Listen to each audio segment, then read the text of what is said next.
Hey guys, how's it going? Hope you're having a good one. I'm Nick, and today I'm going to take a look at Creepshow, the TV series, Season 1, Episode 1. As you know, Creepshow is an anthology series, just like the movies were.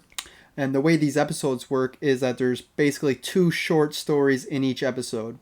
So I'll be looking at those individually, and then I'll put them all together and give you my rating of the episode as a whole. But real quick, before I get into that, make sure you like the video and subscribe to the channel if you're enjoying the content. And if you're feeling extra generous, you can go ahead and buy me a coffee or sign up.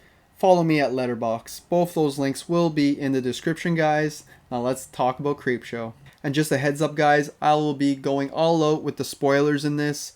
It's hard to beat around the bush when they're only 20-minute long segments, right? So I'm going to get into detail on these if I have to. So there's your warning. Now I just want to say I've only seen episode 1 so far, and I love how they kept with the same style as the old films, like with the comic book style and that. And right away, you get nostalgia vibes from showing the crate at the beginning of this episode, and you open it up to see all the Creepshow comic books inside. And I thought that was a real nice touch. Throwback to the fans of the old movies. Now the first episode I'm going to be looking at is called Gray Matter.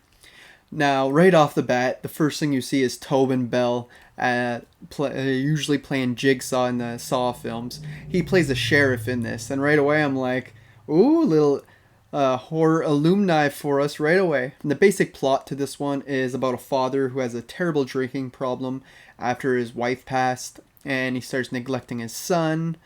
And you don't really know too much besides that, and the rest we get told through his son. Now his son went to the store to get him a case of beer, and he seemed very distraught. So the sheriff was at the store at the time along with the woman running the store, and they came to a decision that the sheriff and another guy is going to go check up on his father because something doesn't seem right. And while the sheriff and the other guy is gone to check on the father, the kid starts explaining to the girl working at the store what's going on with his father and his condition. It seems to be more than just a drinking problem. And the way the story's told in this one, it really had me curious to how it was going to play out, like, because they keep giving you little hints that something's not right with his father. And just right off the bat, when he goes to pick up the beer box, he has slime all over his hands, and you're like, what? And while the kid's explaining to the store owner what's happening with his father and his condition and how he's changing, not just mentally, but physically, and he's giving just a little bit of story at a time, while simultaneously we're watching the sheriff and the other guy go into the house and try to find the dad. Everything's all dark.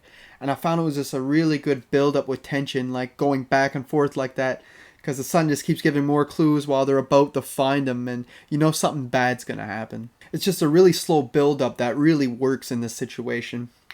And when the sheriff and them do find the father, his look is pretty damn fantastic to me. It's real throwback to the 80s. It's basically all practical effects. He's like wearing this weird creature suit, and it looks awesome. And we come to find out it's much more than just an alcohol problem. That's how it started, and then it just got worse and worse. His condition was getting worse, and to the point where he was killing animals and eating them and people, and pretty much he needed to consume more and more. He became addicted to more than just the alcohol. And we find out the kid is just as bad. We feel bad for him, but then we learn to find out he didn't want, well, it's his father. He didn't want to rat him out or get him in trouble. He felt bad for him. And his father could promise him that he would quit drinking someday. He promises. So the kid was getting him animals, and then moved on to getting people for his father to kill and eat. And you're like, wow, this kid was just almost just as bad. Everything's fine and dandy in this episode up until the final act. I feel like after we get the reveal of the father, things go downhill a little bit at the very end. We find out that after he grows so big in that, he's going to start splitting into like these different creatures, and they're going to overpopulate.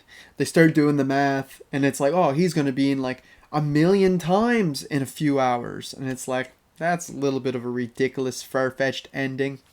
And just how they're all there back at the store or whatever, and you see the hand come down to get the last guy, or 3 purple hands to be exact, and I'm like, not the way I would have ended it, but everything leading up to the ending was real nice. I mean, I could pick up messages or like hidden themes in this episode, whether it be like drinking can really destroy yourself and your family, all your loved ones around you. And I do like those messages. It's just the way it was executed probably wasn't the best. And for a second there, I was sure that Richie, the father, was going to become one of those bush people like Stephen King did in the original Creepshow movie. It was almost leading up to something like that, but it didn't quite turn out the same. So this episode had really cool effects and a cool premise, but I felt like the ending outcome was pretty weak. But overall, I would give this episode a 6 out of 10. I think it's worth checking out. Not bad for your starting segment in a new series. Now, our second segment that we're going to get into in episode 1 is called House of the Head. I found this one was a real interesting little short where this little girl owns this dollhouse that she loves playing with. And one day she looks in and there's a severed head randomly on the table, like a little doll head in her dollhouse. And all of her other dolls in the house seem terrified and moved into places like as if they're trying to tell her something. And every time she goes back to the dollhouse, weirder things are happening. Some of her dolls are ending up in pieces, and the head seems to be like the only one to blame while it moves around the dollhouse just like the rest of the dolls. And yeah, I can really see this type of episode really scaring the shit out of kids. Like, I found this one was even more creepy as an adult than the first segment. It just kind of got under my skin. I mean, we all have that childhood fantasy where we believe our toys will come to life. Like in the film, in The Indian in the Cupboard. I couldn't help but think about that movie while I was watching this episode. It was one of my childhood favorite movies. And it just so happens, after I was thinking that, later in the segment, she ends up getting a little Indian doll to put in there, hoping that he could stop the bad things from happening in the dollhouse. Well, first she gets an officer, which doesn't turn out so well. She puts the cop in there and he ends up in bad shape, just like the rest of the dolls. And same goes for the Indian. And I love how you don't actually see the dolls move. It's just every time she looks in, they're in different setups and doing different things. And just the way the dolls are like, and the faces they put on them and that, you're like, holy shit, how can you make toys seem creepy like this? It's such a well done job. Even the camera work in this, like the way it like zooms in on the little rooms in the dollhouse and zooms out, and that, I find it looks so well.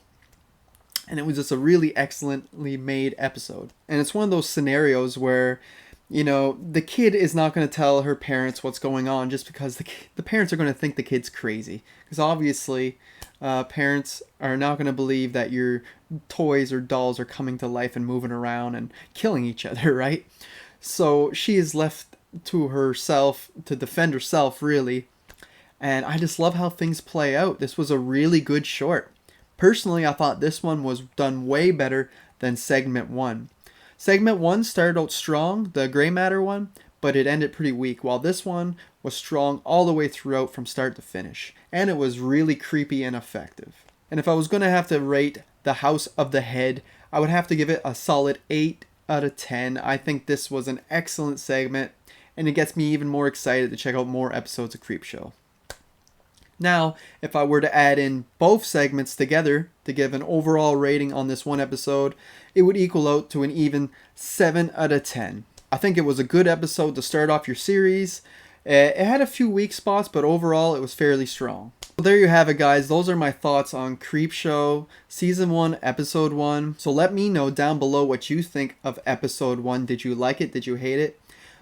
Which segment was your favorite? Let me know all that down in the comments, and I'm sure to get back to you. And that's all I got for you guys today. Thanks for watching.